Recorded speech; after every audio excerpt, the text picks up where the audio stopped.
Pada suatu pagi di abad ke-16, angin laut Selat Makassar berhembus kencang, menyapu pantai Somba Opu. Para pelaut Bagis Makassar yang gagah berani bersiap meninggalkan pelabuhan, membawa rempah, sutra, dan segunung harapan. Di balik hiruk-pikuk pelabuhan besar itu, dua kerajaan berdiri berdampingan, Goa dan Talo. Keduanya sama-sama kuat, namun terus dilanda persaingan sengit dan ancaman dari luar.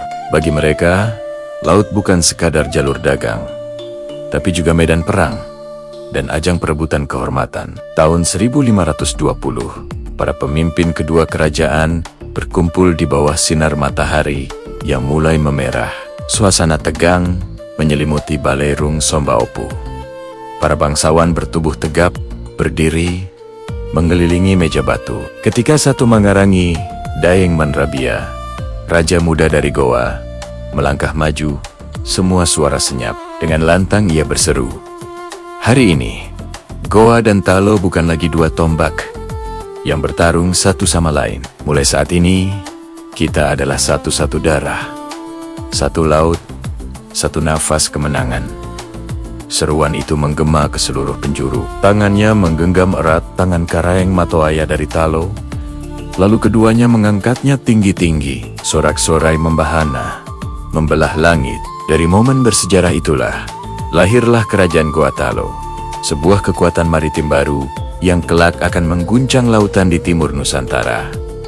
Tahun demi tahun berganti, armada kapal Finisi yang perkasa berlayar tanpa henti dari Somba Opu, mengarungi lautan menuju Maluku, Nusa Tenggara, Kalimantan, bahkan hingga ke Filipina Selatan. Bendera merah kuning kebesaran Goa berkibar gagah di tiang-tiang kapal. Pelabuhan Goa Talo menjadi pusat kosmopolitan, dipenuhi oleh pelaut dari Arab, Gujarat, Portugis, Inggris, Melayu, hingga Tionghoa. Di sini tidak ada monopoli, tidak ada pajak yang menindas. Makassar tumbuh menjadi pelabuhan bebas terbesar di Nusantara. Dunia pun memandang dengan penuh kekaguman.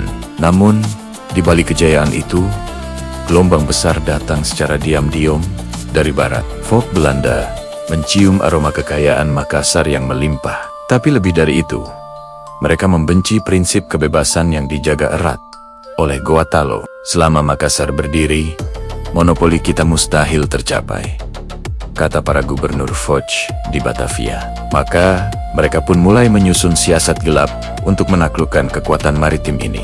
Sementara itu, pada tahun 1605, sebuah cahaya baru menyinari istana Talo. Karaeng Matoaya dan Raja Goa I Mangarangi, Daeng Manrabia, memutuskan untuk memeluk Islam. Mereka pun bergelar Sultan Abdullah Awalul Islam dan Sultan Alauddin. Sejak saat itu, ajaran Islam berkembang pesat ke seluruh Sulawesi dan wilayah timur Nusantara, disebarkan oleh para ulama dan laskar laut yang tangguh. Ketika Sultan Alauddin wafat, tampuk kekuasaan jatuh kepada seorang pemuda yang sangat pemberani, berwajah tajam, dengan sorot mata setajam pedang Badik Makassar. Dialah Sultan Hasanuddin, sosok yang kelak dijuluki dunia sebagai ayam jantan dari timur. Suaranya selalu lantang, tak pernah gentar dalam memberi perintah.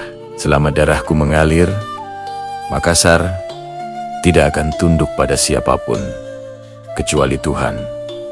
Foch datang dengan arogansi, menuntut monopoli dagang atas semua hasil bumi. Hasanuddin menolak mentah-mentah. Maka, Perang Makassar yang dahsyat pun pecah pada tahun ke-1666. Lautan di sekitar Makassar berubah menjadi merah. Raungan meriam dari kapal-kapal Belanda membelah keheningan malam. Benteng Somba Opu yang megah digempur tanpa ampun. Namun, Laskar Makassar tidak gentar sedikitpun. Mereka membalas dengan lontara dan panji-panji perang, menerjang gelombang badai dengan semangat membara. Namun, di tengah perjuangan heroik itu, sebuah pengkhianatan terjadi. Arung Palaka dari Bone, yang memiliki dendam lama, memilih bersekutu dengan Foch. Ia menyerang Makassar dari darat, sementara Belanda menghancurkan dari laut. Makassar terjepit dari dua arah.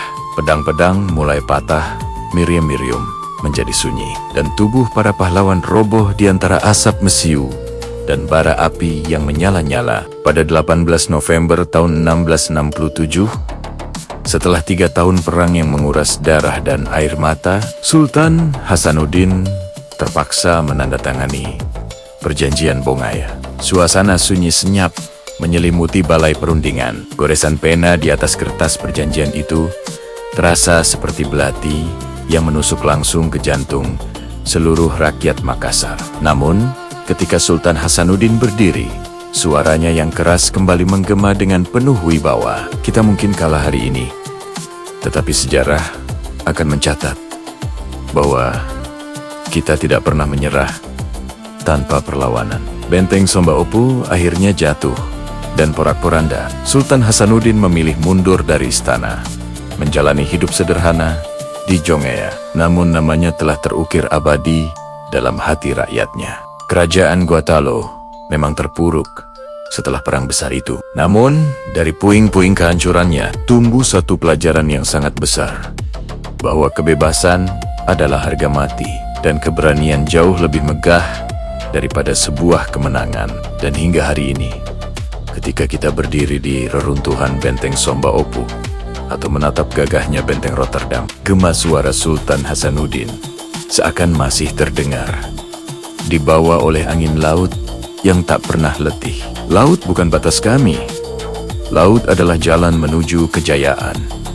Makassar tetap jaya. Nama Hasanuddin akan tetap hidup selama sejarah Indonesia terus dituturkan. Terima kasih sudah menyimak kisah heroik ini. Jika kalian menyukai konten seperti ini, jangan lupa untuk like, komen, dan subscribe agar kita bisa terus menjelajahi jejak sejarah bangsa kita bersama-sama. Sampai jumpa di video berikutnya.